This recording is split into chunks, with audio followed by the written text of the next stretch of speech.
நற்றுணையாவது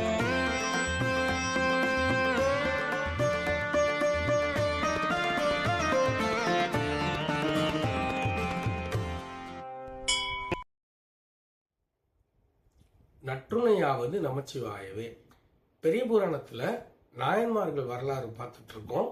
அந்த வரிசையில அடுத்து நம்ம பார்க்க போறது மெய்யடியான் நரசிங்க முனையறையற்கடியேன் அப்படின்னு சுந்தரர் பாடின நரசிங்க முனையறையர். இவர் ஒரு நாயன்மாரோட வாழ்க்கையில ரொம்ப பெரிய ஒரு விஷயம் பண்ணியிருக்கார். இவர் தான் சுந்தரமூர்த்தி நாயனாரை எடுத்து வளர்த்தவர், தத்தெடுத்து வளர்த்தவர். இவர் திருமுனைப்பாடி அப்படிங்கிற ஊர்ல பிறந்து வளர்ந்தவர், ஒரு அரசர். திருமுனைப்பாடி ஊரை ஆண்ட ஒரு மன்னர். திருநாவலூர் தான் தலைநகரமா வச்சிருந்தது. இவர் எப்படிப்பட்ட ஒரு பெருமை பெற்றிருக்கார் அப்படின்னா, 2 பெரிய நாயன்மார்கள், 63ல முக்கியமா 4 2 பேர். ஒருத்தர் நம்ம சுந்தரர், இன்னொருத்தர் நாவுக்கரசர். இவங்க 2 பேரும் இந்த ஊர்ல தான் பிறந்திருக்காங்க. அப்படிப்பட்ட ஊரு. அது மட்டும் இல்ல, இவரு நரசிங்க முனையரையர் இந்த ஊர்ல தான் முக்தி அடைஞ்சார். இதே ஊர்ல தான் சுந்தரரோட அப்பா அம்மா 2 பேரும் முக்தி அடைஞ்சாங்க. சடையநாயனார், இசைஞானியார், இவங்க 2 பேரும் இங்க தான் முக்தி அடைஞ்சாங்க. இப்படிப்பட்ட பேரு பெற்றவர். இவரோட இந்த ஊரை பத்தி சொல்லணும் அப்படின்னா, இந்த ஊர் ஒரு ஃபோர்ட் மாதிரி. எப்படின்னா, இந்த சேர சோழ பாண்டிய மன்னர்கள் இவங்க எல்லாருக்குமே ஏதோ ஒரு போர் வருது, ஏதாவது ஒன்று பண்ணணும்னா கூட திருமுனைப்பாடி தான் முக்கியமான ஒரு என்ட்ரி. அதனால அங்க நிறைய படைகளை நிறுத்தி வச்சிருப்பாங்க. அவ்வளோ ஒரு முக்கியமான ஒரு இடத்துல இருக்கிற ஒரு ராஜா அப்படின்னும் போது, ஒரு குறுநில மன்னர், ஆனா இவர் ஒரு ராஜா. அப்ப இவரோட பவர் எவ்வளவு இருக்கும்? அந்த மாதிரியான ஒருத்தர். இவர் ஒரு பெரிய சிவபக்தர். இவரோட சிவபக்தி ரொம்ப பெருசு. இவரோட சிவபக்தி சிவனடியாருக்கு செய்யற தொண்டு அவ்வளோ பெருசு. ஏன்னா இவரை பொறுத்த வரைக்கும் யார் ஒருத்தர் நெத்தியில திருநீரை போட்டிருக்காங்களோ அவ்வளவுதான், அவங்கெல்லாம் சிவனடியார், கேள்வியே கேட்கக்கூடாது. இப்ப இவரோட கதை நமக்கு இந்த 63 நாயன்மார்ல வர்றதுக்கு ஒரு முக்கியமான காரணமா நான் பார்க்கறது என்ன அப்படின்னா, இப்ப நம்ம நிறைய பேசிட்டு இருக்கோம், நாயன்மார்களை பத்தி பேசிட்டு இருக்கோம், சிவபக்தி, சிவத்தொண்டு, சிவனடியாருக்கு தொண்டு அப்படின்லாம் பேசிட்டு இருக்கோம். ஒரு காமனா வர ஒரு கேள்வி என்ன, சிவனடியாரா இல்லையான்றத நான் எப்படி கண்டுபிடிப்பேன் ஒருத்தரை பார்த்து?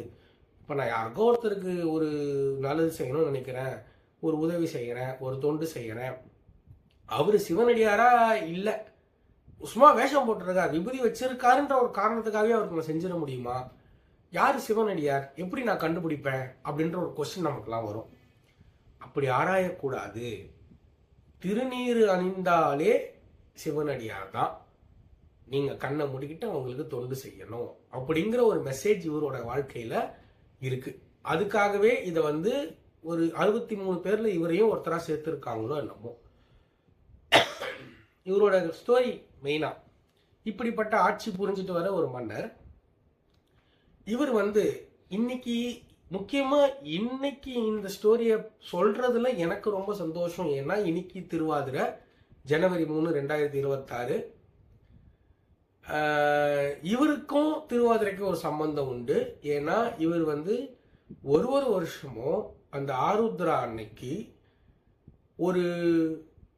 ஒரு வருஷமும் சொல்றேன், ஆருத்ரா அன்னைக்கு இவர் என்ன பண்ணுவார் அப்படின்னா, வர்ற எல்லா சிவனடியாருக்கும் வயிறார உணவு போட்டு ஒருத்தருக்கும் 100 பொற்காசுகள் கொடுப்பாராம்.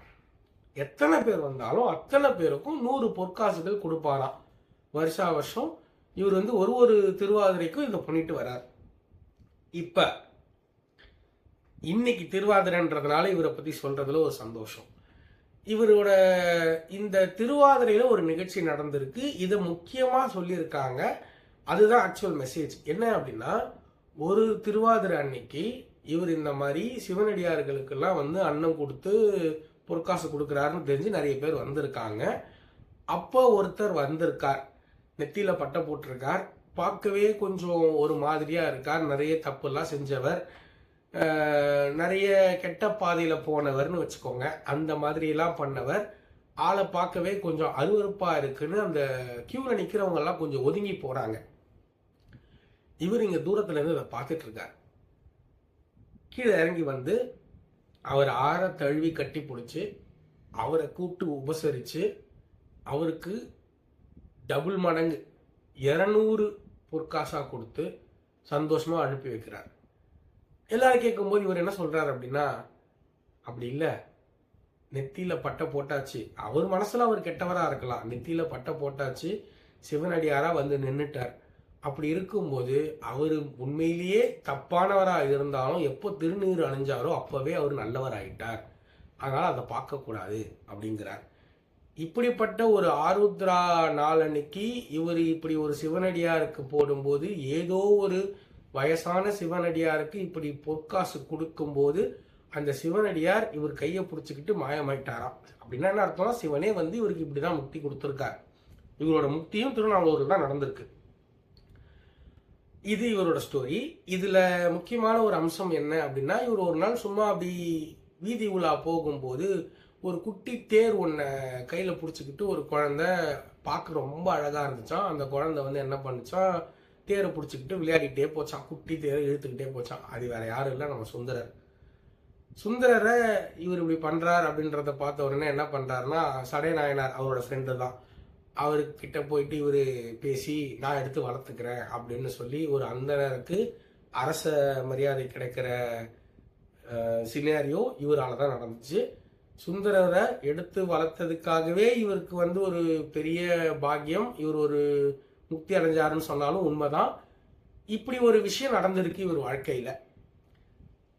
மெசேஜ் வந்து என்னன்னா, திருநீர் அணிஞ்சிட்டா அடியார், அவங்க உள்ளம் எப்படி இருக்கோ அதை பற்றிலாம் ஆராய தேவையில்லை. உங்களை பொறுத்த வரைக்கும் அவர் சிவனடியார், அவருக்கு நீங்கள் தொண்டு செய்யலாம்.